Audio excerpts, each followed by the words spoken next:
manager, and we're focusing on some of the modules which help you achieve CQC compliance. And in particular, we're going to focus on policies and standard operating procedures today.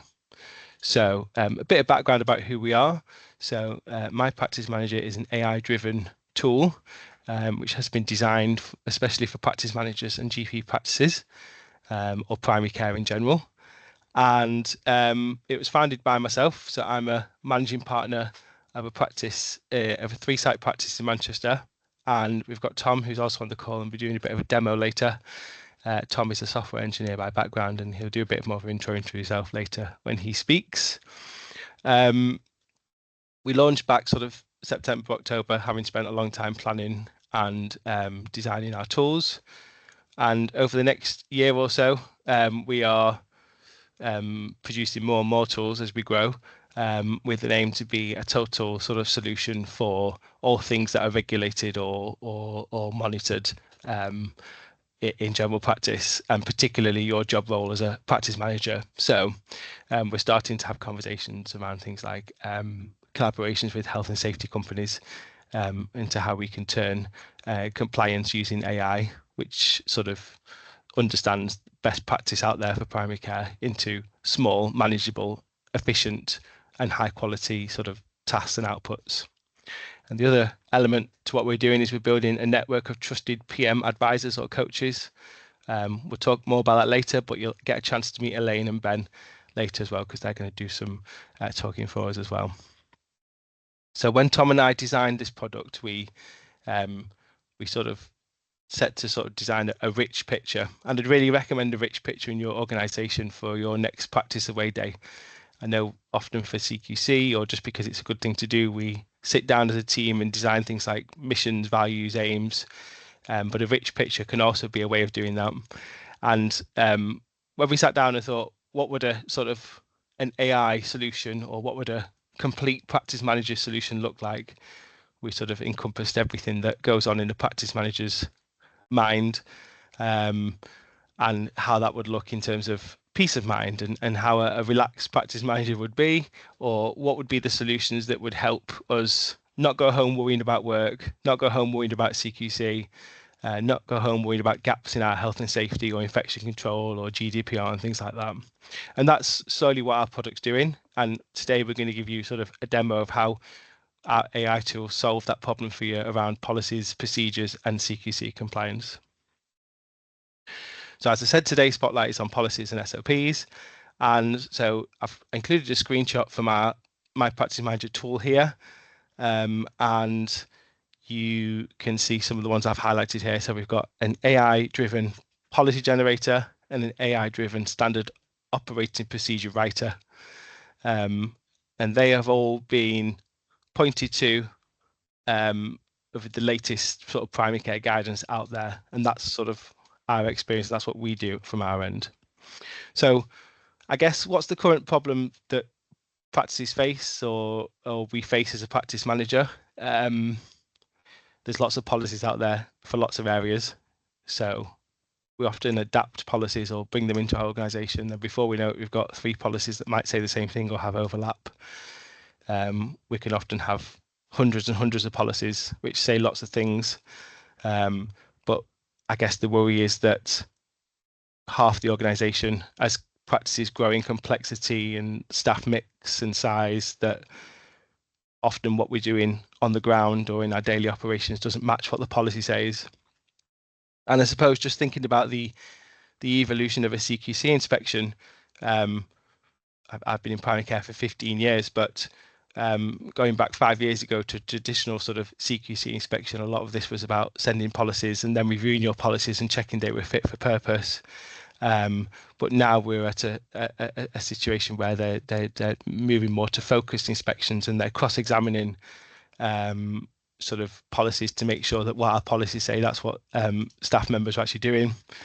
And I guess in the last few years, we've seen the expansion of ARRS, and there's much more wider support roles coming in. And I guess it's hard without having a suite of procedures to know how they are fully supporting the clinical staff, and whether their part of their work is plugged into the other part of the practices work. So it could be very hard and complex to develop a comprehensive set of policies and procedures. And when we do, I think as a practice manager, what often happens is our mindset is we'll set aside a week to pick a regulatory domain and we'll sort that out. And we can often spend the first part of that week going through the policies and procedures and adapting that for our organization and sort of thinking this is great, but then we get very overwhelmed in our heads because then we realize through reading the policy all the stuff we're not doing, all the stuff that we need to do, and they turn into actions, and then perhaps we might find a significant event through that of something we're not doing we should be doing, and it can be very overwhelming. So I hope what you get out of today is that actually we can make the time spent creating policies and procedures very minimal and very high quality, which allows you to then focus on the actual implementation of those and improving the sort of operational side of things. And that's kind of what the focus of today is. So I guess just looking at some of the solutions that you could do, you could buy or subscribe to a suite of policies and download them. I've done this in the past, and I've asked my secretary to put the practice logo on the top and maybe make them a little bit personalized by changing staff names in there and things. You could buy a folder. So if it was, for example, health and safety, you could buy a folder from a company, and that folder will give you a massive ring binder worth of checks that you should be doing on a weekly, monthly, or annual basis to make sure you're compliant. Or you could attend a course for the day, and I've been on lots of great courses, and I feel supercharged at the end of the day. And then when I go back to my practice and get really busy with the operational elements of the practice, I forget to do a lot of stuff. But all of those things are good options, and there's plenty of great providers out there. And some of the conversations we're having or the partnerships that we're striking up now are with those providers. Our focus is very much mainly on sort of reducing the time that you have to spend as a practice manager. This is a tool for you as a practice manager to improve the quality of your output, improve the sort of accuracy of the guidance out there, and reduce the time that you're spending on it so that you can spend more time doing the operational stuff, which makes us feel good as a practice manager. So in particular for CQC or for policies and SOPs, I guess my practice manager or our solution, what we'd like to try and get into the mindset of is having minimal policies or one or two policies for each domain, which describes what the best practice guidance says. So what's out there, which is what our policy writer does for you. This is what you should be sort of aspiring to. And then moving towards standard operating procedures for each thing within that policy that you need in your practice. So we're going to look at some real life examples in a minute, but this is where the CQC are really checking at the moment in terms of does the policy that you've got match what your staff are doing? So one of the examples that I'll show you is around we have a policy for a disease area, but then we have a standard operating procedure for each of the staff groups that are involved in that. And this is very much then tailoring how your practice works, describing it without being overwhelmed, spending hours trying to have to create lots of different standard operating procedures. Our tool allows you to write one or two sentences about what your team are doing and turn that into an SOP. And then one of the things that Tom will demo after I've shown you that bit is how you can then take the SOPs and push them out to staff without a solution that means staff have to remember a login. And again, it then means they can be signed off a bit like Adobe Sign, for example.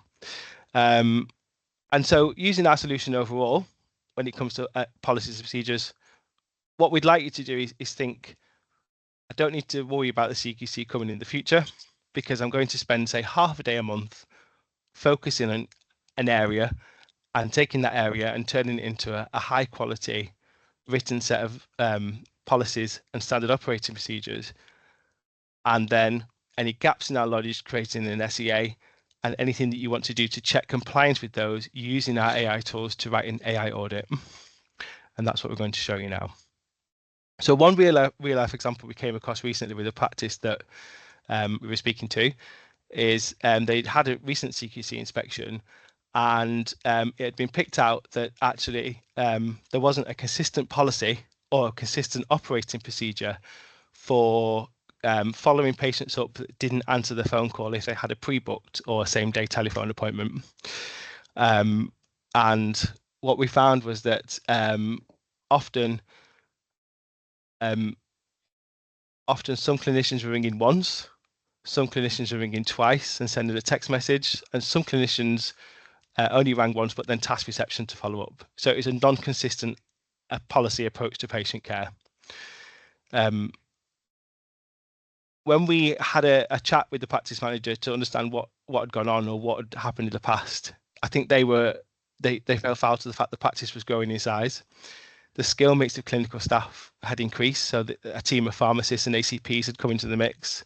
They'd had 15 salaried GPs working in the organisation, and so it was hard to get those 15 together because they were all working part-time into one sort of regular meeting where they could discuss these things. And they actually told us, they spent 3 hours trying to create a bespoke policy, which they emailed out, but it was hard to follow that up or sort of check compliance with that. So again, just a bit about what we described about our solution. We helped them to write a policy. We helped them to create 7 SOPs, which sort of linked to each staff member.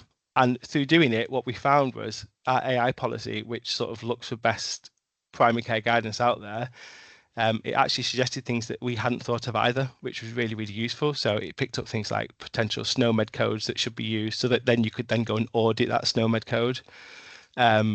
It suggested an extra SOP we hadn't thought of for reception as like a fail-safe audit. So if reception is sending a text message or reception is sending a message to patients following a task from a GP to book a routine appointment, there was some safety checks in there around checking those text messages had actually been delivered, or like a follow-up search to check that patients had actually booked their appointment and they hadn't been lost to follow-up.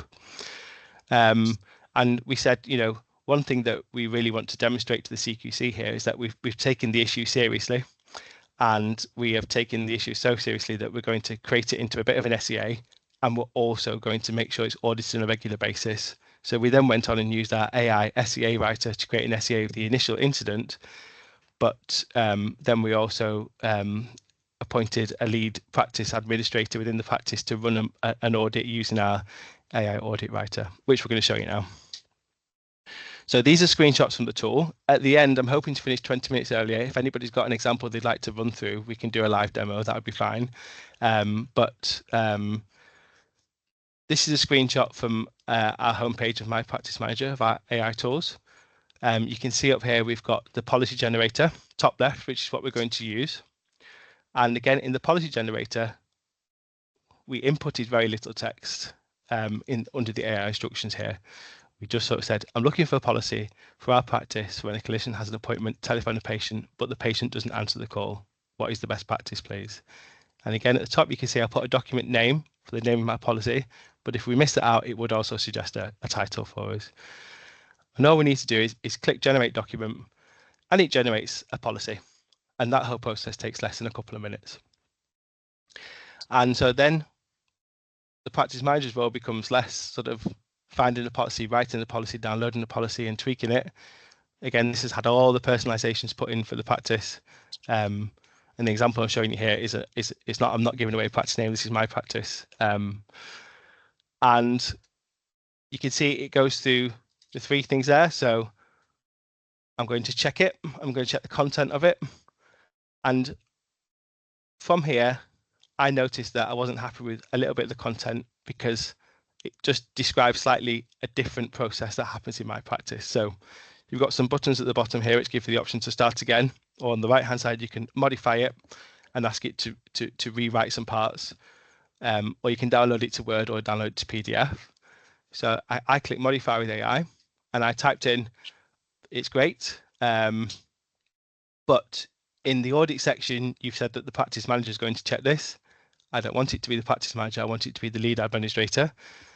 And it also suggests that after the clinician should make 2 attempts to call the patient, and after 2 attempts, the clinician should then consider whether to forward a task onto reception to follow that patient up and send a message.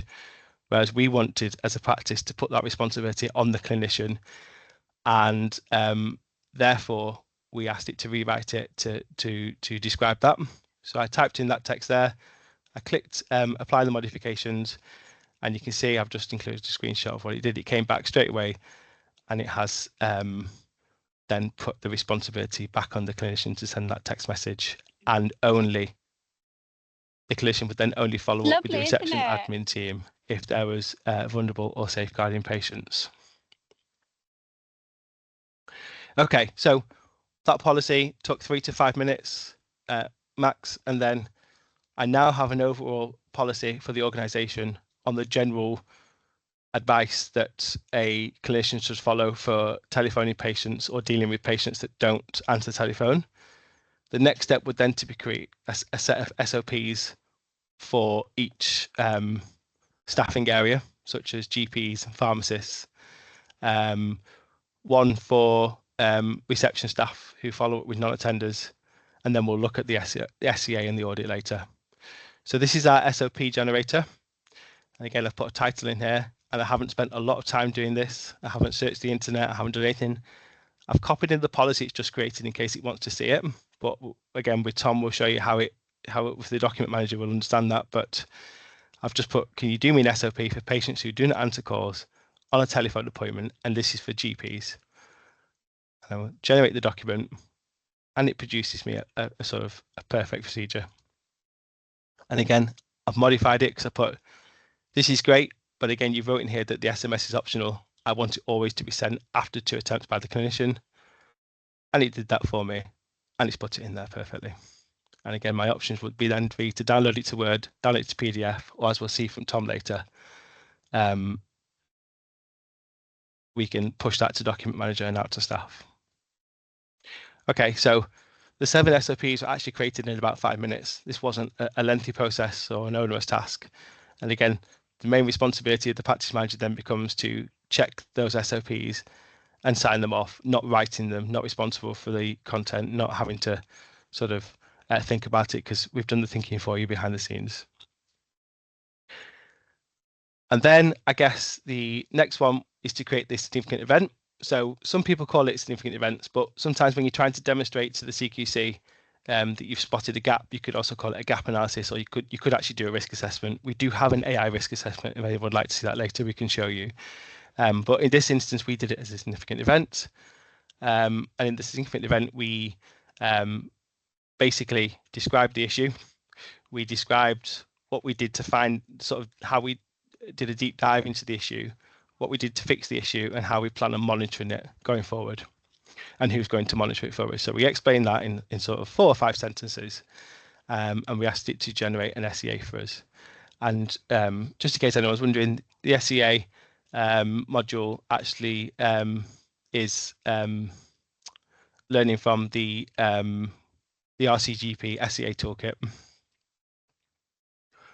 So again, you can see the output is a perfectly written SEA, which again, you can then export to Word or PDF if you wish.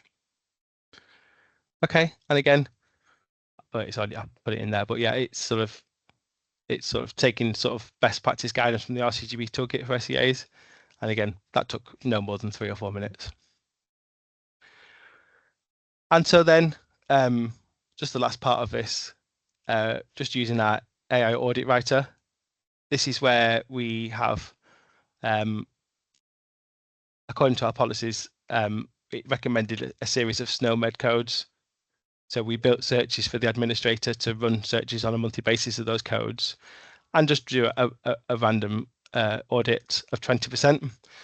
And you can see in our AI audit writer, we do have some pre-written headings if you're not confident, or the staff member doing the audit isn't confident in what to write.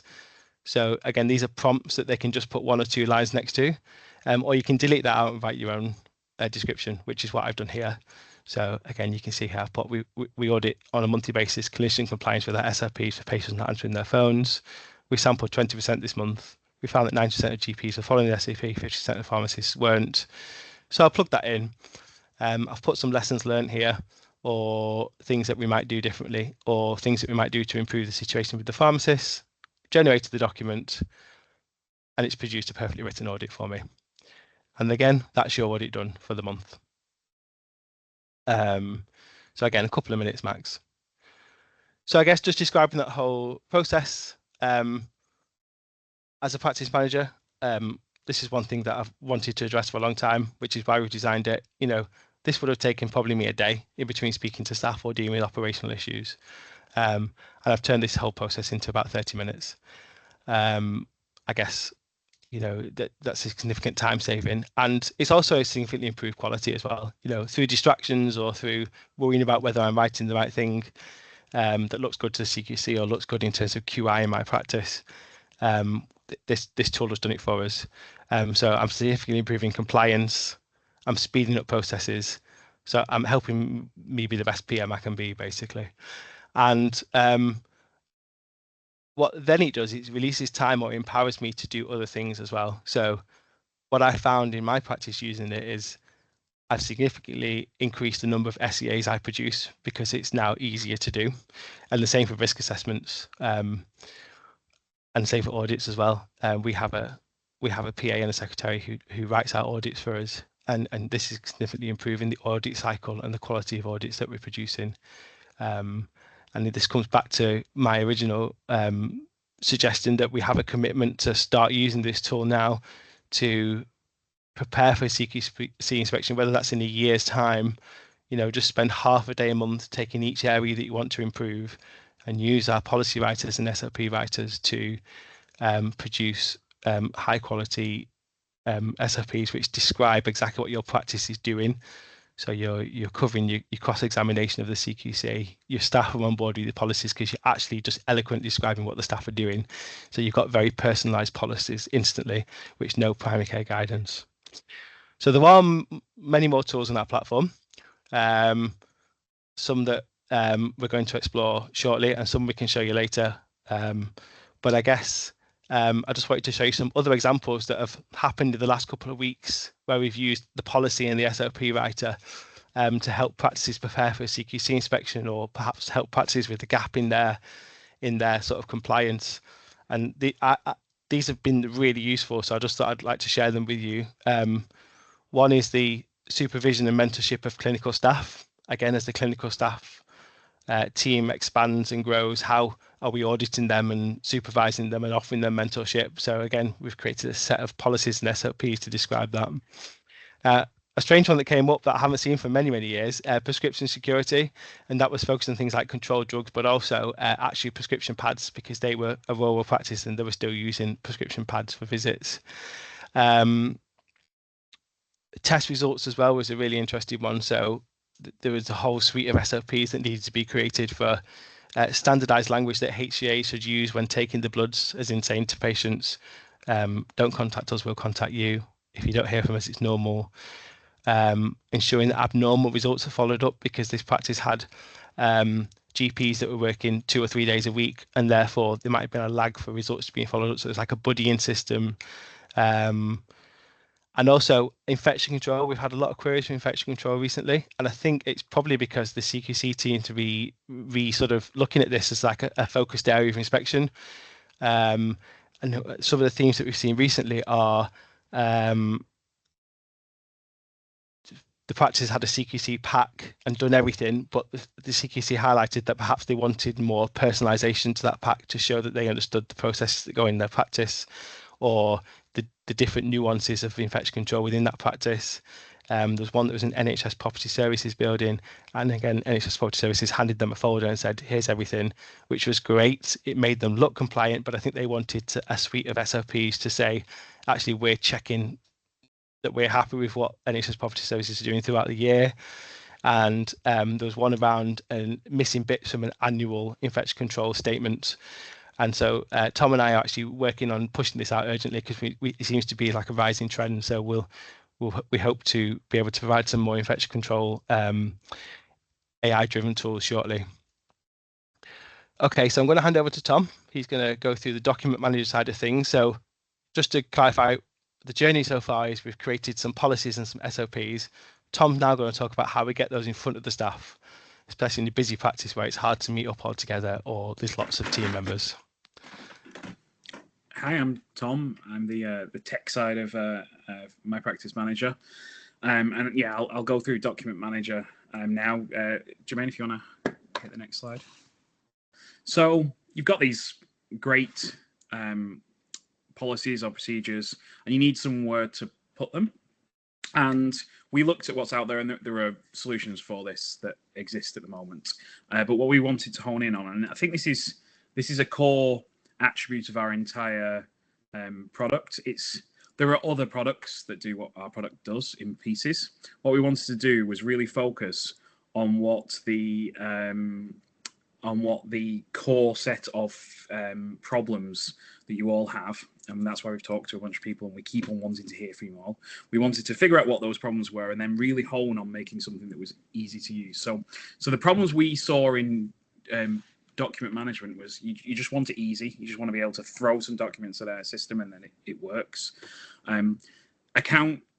Staff accounts is a massive pain. So if you have to get everyone in your practice to get onboarded onto a system and then remember a password and then log in every time they want to use it, that's not going to work very well. So we've taken that out of Document Manager. You stick their email address into a list on Document Manager, and then they can log in from that. They'll get a link sent to their email address every time they want to log in, and it'll remember and won't make them log in more than once a month. And then it tracks who's read, so that they click a button when they've read something, and it'll send them an email either once a week or once a month saying, you haven't read the following policies, or the following policies have updated. So, that's the kind of core feature set that we feel are necessary to make anything sort of useful. Jermaine, if you want to go next. But then what could we do after that? So we built a smart document search.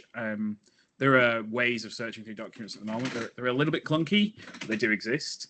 We've made ours better, we believe. So, you can search for people's names inside of documents. You can search for particular snippets. You can search for relevant queries, which are, you don't have to remember the exact wording to go and have a look at all the policies that mention this sort of thing. And then on top of that, we were like, okay, well, we've got this AI technology and we've got these documents now all stored in the same place. Can we merge them together? So you can ask an AI assistant, maybe you've got a CQC focus inspection in 2 weeks. So build me a quiz for my staff on the telephone appointment policy. And so what that will do is it will go and figure out all of the documents that relate to that area that you want to quiz on. It will then go and structure your quiz. And there you're seeing things where the general tools don't really have the ability, because you've got all the documents in one place, and you've got all of the kind of AI smarts in one place, and you can start doing very custom to your practice. This isn't a generic quiz. This isn't just thinking about it itself. This is, what does your practice say you were going to do, and then you can send everyone else to do that. But then we got a bit excited, and we thought, well, okay, if we know all of your documents and we know and we can read all of that, why can't we get AI to go on a bit of a hunt and read through everything, your policies, your procedures, your SEAs, your risk assessments, and do a sort of mock paper-based CQC inspection on a monthly basis and read, well, everything, and figure out if you are compliant from a paper perspective. Now, we understand that being compliant from a sort of document perspective doesn't really mean you're compliant, right? You're still going to have to go and make sure that your staff are actually doing the things that your policies say they're doing. And you're going to have to make sure that, you've not got a huge health and safety issue actually in the practice. But a lot of time was being sunk into making sure that, for example, when a staff member leaves, you update all of the policies so that they've got a new name on there, or that you actually know which policies are coming up to being changed, or that you're integrating the latest guidance. And we think we can do kind of all of that in an automated way and give you a kind of top 10, top 20 things that you must do this month to stay compliant or to improve your compliance. So Jermaine, the list. So everything you've seen up until this point, all of the My Practice Manager software, that's all live and people are using it. Document Manager, we're putting the finishing touches on the document management in AI search. So that's the ability to upload and manage documents and see who's read them. The full AI document audits are going to come over this summer. If anyone's interested in working with us or trying your practice out on one of those and actually giving us some feedback, more than welcome to come and contact one of us, and we'd love to hear from you actually.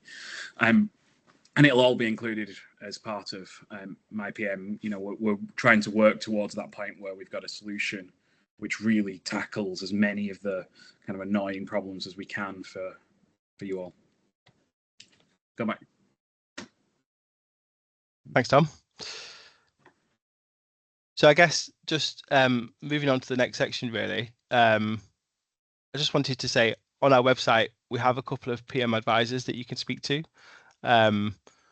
We'll look at more of the website later on, but on the call today, we've got Elaine and Ben.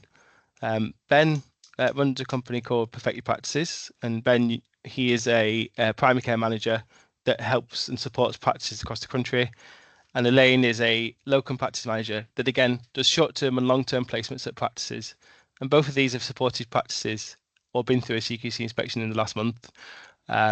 So we've just got them on to just talk a bit about their recent CQC inspection, because I thought it'd be useful for us as a team of practice managers, but also just talk about some of the ways they might have used My Practice Manager to support practices.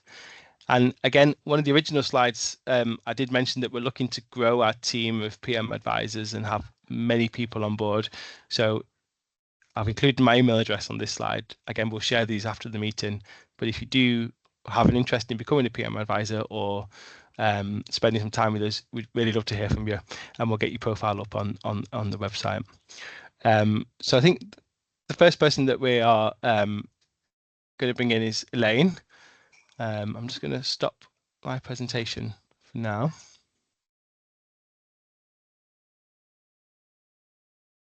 I think I can't see Elaine. Elaine, is your camera on? Yes, I'm here. Oh, hi Elaine. Thanks for joining us. Thank you.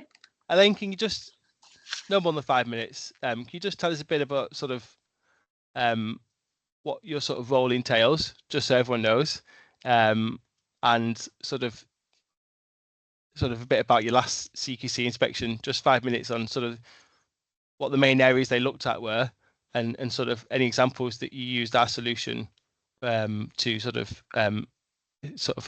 help speed up a process in getting you ready in those 2 weeks in the notification of inspection period. Yeah, sure. Thanks, Jermaine. Hello, everybody. Thanks for joining the session today. So I'm Elaine. I'm a practice manager at locum.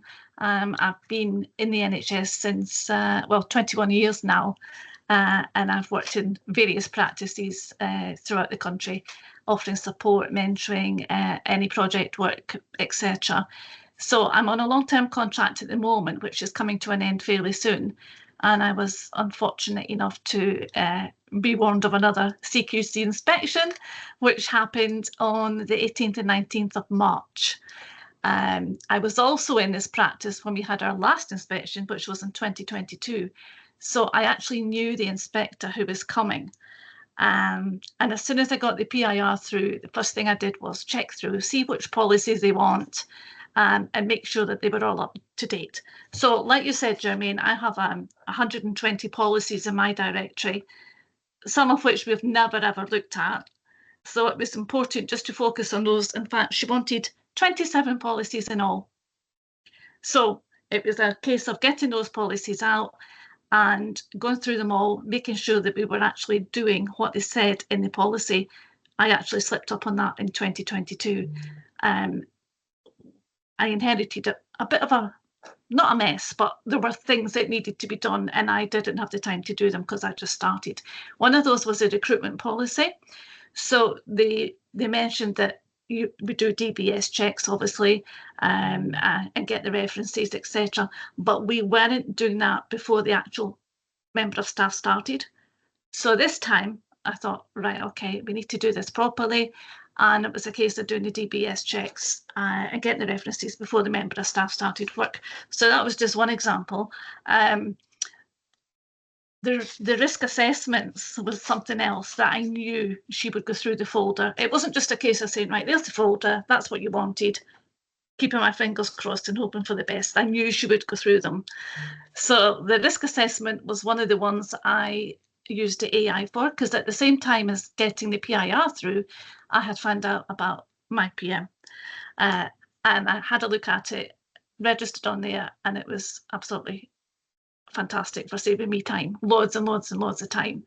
So it came at a good time. I did the risk assessments for a few different things. One of them was for a new wheelchair, believe it or not. So it was a wheelchair risk assessment. But the time it saved me was absolutely incredible. It really was. And for the policies, some of the SOPs, then I needed it for that as well, because our partners are a bit difficult when it comes to prescribing and meds management and all those sort of things. And we're just having a debate at the moment about writing the ADHD policy, whether to, do the prescribing for that and the shared care, all that argument that's going on. So I will be using it for that. I've also used it for doing job descriptions, job adverts. Want to make that job advert appealing, make people want to come and work here with us. It's fantastic for replying. It's fantastic for replying to complaints. Absolutely amazing. And I use that with the practice as well. So I absolutely love it for that. I also use it for the tasks. My PM is absolutely fantastic for the tasks, because you can do them weekly, monthly, quarterly, yearly, and I've set up all my claims and things like that on there so that I don't miss any claims, which would be a bit of a disaster. I've used it for locum GP induction pack. So it's really good for that. But of course, you have to go back. You can't just say, right, okay, use AI, tell it what to do, and then go away and leave it. You have to make sure it's accurate and, adapt it to your practice. And what suits one practice might not suit another practice because of the way they work, etc.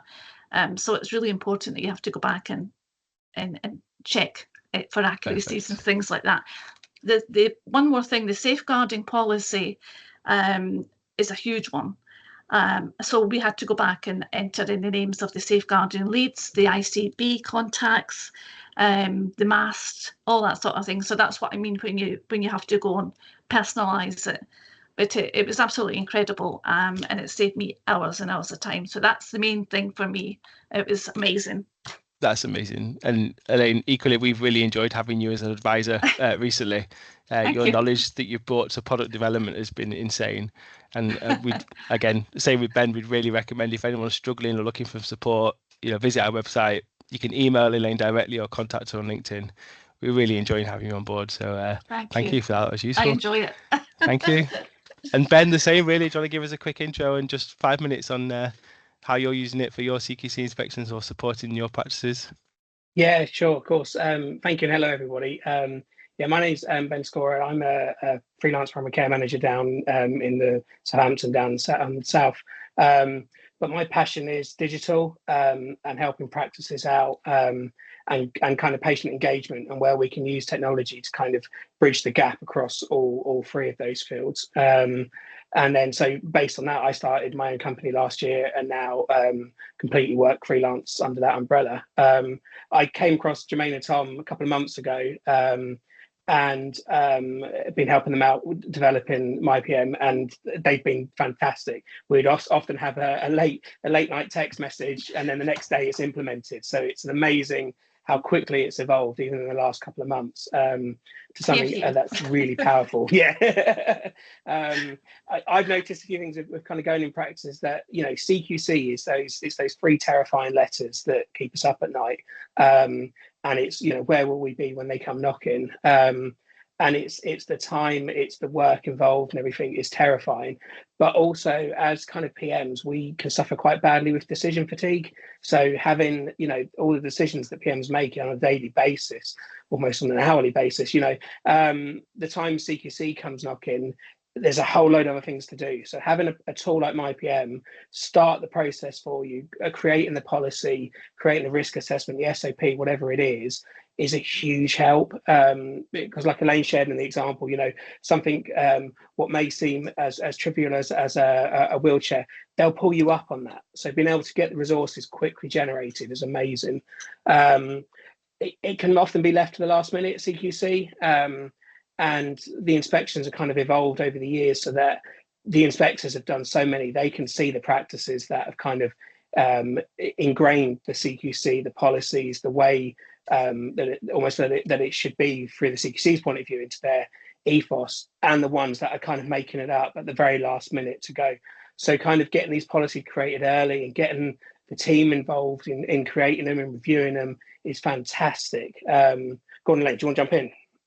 Yeah, sorry, I just wanted to add as well that they were really focused on innovative work. So things like this, it would be really interested in to know that we're starting to use tools and resources to improve efficiency, etc. Sorry, Ben. No, that's a great point. Thank you. And then, so like I said, using the risk assessment the tools created is fantastic. Two little examples that kind of I use when learning it, and that's when it kind of blew my mind by the possibilities was, we're playing around with kind of patient complaint side of things, and the engagement, and whether this was through, Facebook replies or direct complaints into the practice. And then using the complaint AI, we were we were playing with the example of patients whose medication has been stopped, the common paracetamol on repeat, now no longer can have it type thing. And it produced the response for us, referencing the guidance as to why it's been stopped. And it was a thoughtful, and it was such a well-written response, actually, that it took the pressure off going, oh, hang on a minute, this is quite informative, and it's quite a unique response that it created. So it's really helping with that. And then the other one we've seen is around, we talk about looking after patients and accommodate for them, but our own staff as well, with staff wellbeing and CQC picking up on that, having tools to create risk assessments and SOPs to help you manage your staff, especially if someone going through difficulties, making sure you've got things in place for any, trivial, or what might seem trivial to quite a large staff situation. Having a tool like MyPM where it's not wed to your practice, so the response is an independent response, and it will pick things up that you might not necessarily have thought of, especially having worked with the people involved for decades in some cases. So it's such a powerful tool. I couldn't recommend it enough, to be honest with you. That's really kind. Thank you, Ben. And equally, we enjoy having you on board. And I know we're all in different parts of the country, but it's nice that we have regular meetups, don't we? And that's where most of our product development comes, because we all have different skills in different areas, and it is really useful to have, so obviously our AI product picks up best practice out there, but we've also got the human element that then feeds into the system and tweaks it and adapts it so that it's a solution for all. So it's really great having you on board. I'm just going to put the slideshow back up just as a reminder for where everyone can see that. So again, that's just our page to the PM advisors. So again, visit our webpage. You can contact Elaine and Ben through our website, and again, you can email me if you were interested in becoming a PM advisor. And again, just to finish, if I can, so just put a screenshot of our homepage to My Practice Manager here. Just want to plug a few things. We also have advice pages which are written by me, Tom, and a network of other practice managers, including Ben and Elaine. Some are AI generated as well.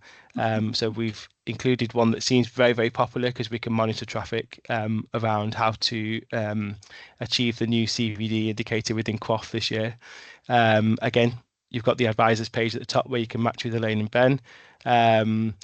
We have also weekly webinars. So if you're thinking about signing up to My Practice Manager, or if you are signed up and you needed some technical support, or you need some advice on how to get started, how to use it, we have drop-in webinars on a Wednesday and Friday where you can meet Tom and I, and we'll go through things with you. We can share our screen. You can tell us about some problems. We can help you overcome them. Just a general chat about using the product is absolutely fine. And I guess just a final thing for me before I open it up to questions is, please make today the day to sort of streamline your sort of compliance and that commitment to being more efficient. If you sign up to us today using that code you can see at the bottom left, you'll get a 30-day free trial. And our prices are currently fixed for the next few weeks or so at 50% off anyway. So the average practice of 10,000 patients, it works out just around £20 a month. So it's not a sort of a high cost solution whilst we're still developing products. So a massive thank you for listening to us for 45 minutes. Thank you for joining in, and thank you for being interested in our product. I hope we managed to get everything across, or any questions that you answered. But if you've got any questions now, please feel free to, I'll leave this slide up So people have got our website details there. That's the only thing you need, our web address. But if anyone's got any questions, feel free to put your hand up and we'll bring you into the call. So, Jermaine, I've noticed that as we were chatting, there were a few questions on how this differs from